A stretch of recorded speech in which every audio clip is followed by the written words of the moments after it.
Welcome back, class. In this section, we are going to discuss parenting, and a huge part of parenting is deciding when you actually want to be a parent. And so, the first slide we are going to discuss the timing of parenting. In the United States, birth control has been something that has been very useful for controlling when women have children, or when if women even want to have children. And in the United States overall, women are having fewer children, or they're not having any children. So let's look here.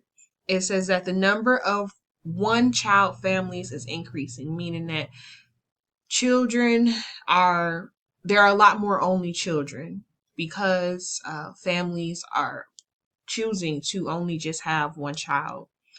Not only are there becoming more one child families, the age of fathers and mothers is also increasing in the United States. So looking at the average age of first time fathers, in 1972, usually the average age of someone being a first time father was around 27 years old. But in 2017, that average age was raised to 30 years old. Not only does the average age of did the average age of first time fathers increase, but the age of first time mothers also increased. In 2001, the average age of first time mothers was 21 years of age.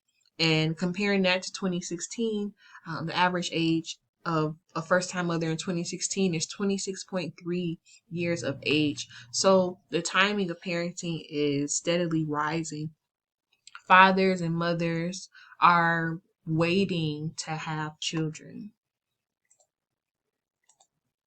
The transition to being a parent can be very taxing on parents.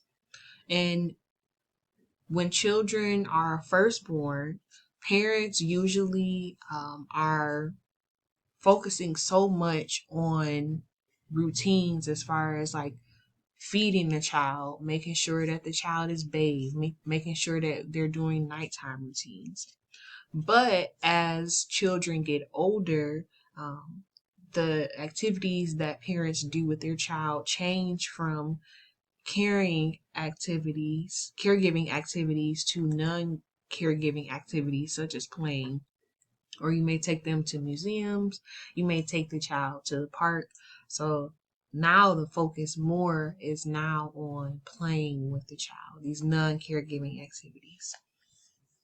When children are in early childhood, that is a time where parents are now beginning to teach their child about things that matter to them, such as making sure that children have an appropriate bedtime to make sure that they get enough sleep, making sure that they are able to dress themselves, or they're even making sure that when they dress themselves that their clothes match.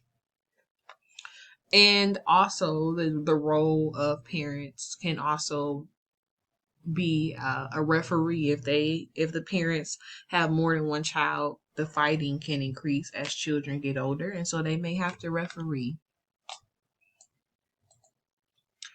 During middle and late childhood, parenting also changes compared to when children were just born or during early childhood.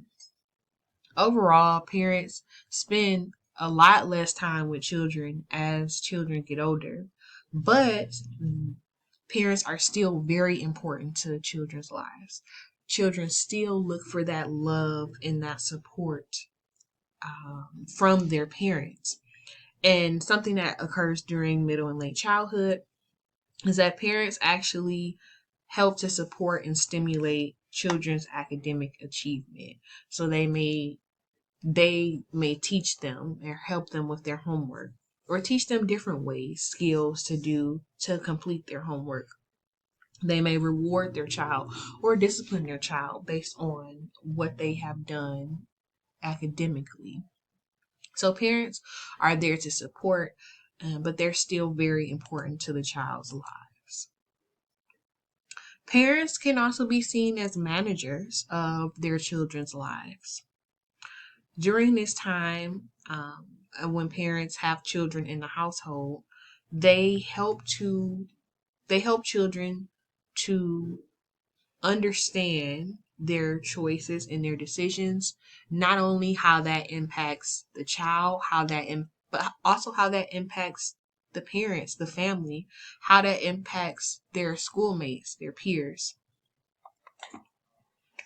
Not only do parents help children understand their choices and their decisions and how their choices and decisions influence those around them, but they also are still in this supervisory role as far as making sure that children are able to go to, when they are with their peers, that they're in safe environments.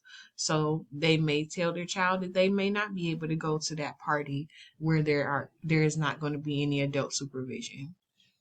They may influence the type of activities that their child is a part of. So obviously they're going to have to pay for uniforms or things like that. And the timing of taking children to and from practice to games, they still act in a way that supervises the child. In the next slides, we are going to discuss parenting styles.